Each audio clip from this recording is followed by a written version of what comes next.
Moving forward, truth and reconciliation. For 1 week in September 2013, the Truth and Reconciliation Commission, or TRC for short, came to Vancouver. The purpose of the TRC is to listen to and document the experiences of Indian residential school survivors and create a public record of these experiences and their effects on Aboriginal individuals, families, and communities. This process gives Indian residential school survivors an opportunity to share their stories, to have their stories formally heard and formally acknowledged. It also gives younger generations of Aboriginal people and other Canadians a chance to learn more about the Indian residential school system and its devastating impacts. This is the truth part of the TRC, and it is hoped that once this truth is shared and understood, both Aboriginal and non-Aboriginal people in Canada can begin to move toward reconciliation. The TRC event in Vancouver was held at the Pacific National Exhibition, or PNE, which is a large exhibition grounds that includes many large buildings. One of these buildings housed the Learning Place, a large open area where people could find out more about the Indian residential school system.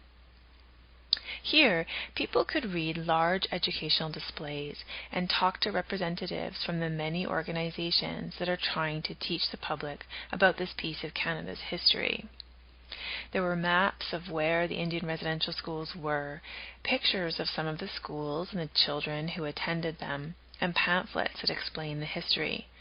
There were also films and documentaries and art exhibits. In another large building, hundreds of Aboriginal and non-Aboriginal people sat silently in a large room and listened while individual survivors shared their experience of attending Indian residential school and talked about the impacts that experience had had on the rest of their lives. Many of these survivor statements or stories included painful memories, but they were also filled with descriptions of personal strength and triumph. While the speakers talked, audience members listened respectfully, and when they finished, the audience stood and showed their heartfelt appreciation and support by clapping and cheering. There were many tears, many hugs, and many words of thanks shared between the survivors and the audience members.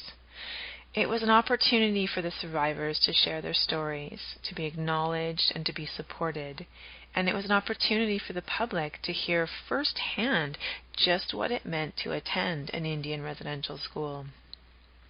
The Learning Place and statement gathering sessions were open to the public every day, but there were also many specific events that took place during the week. One of these events was the All Nations Canoe Gathering in False Creek on September 17th. Members of numerous different First Nations, along with Indian residential school survivors, paddled large cedar dugout canoes from Vanier Park to Science World and were welcomed in a traditional ceremony to the Coast Salish lands. This journey was a formal way for the visiting First Nations people to recognize the Coast Salish people as their hosts during the TRC event.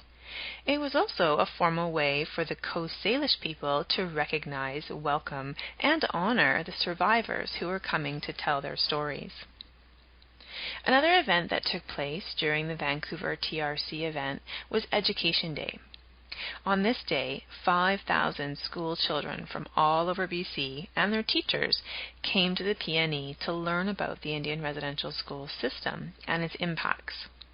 Along with viewing the educational materials and films found in the Learning Place, the students also took part in a variety of educational activities specifically designed for them. But perhaps one of the most powerful and inspirational events that happened during the TRC event took place on the final day.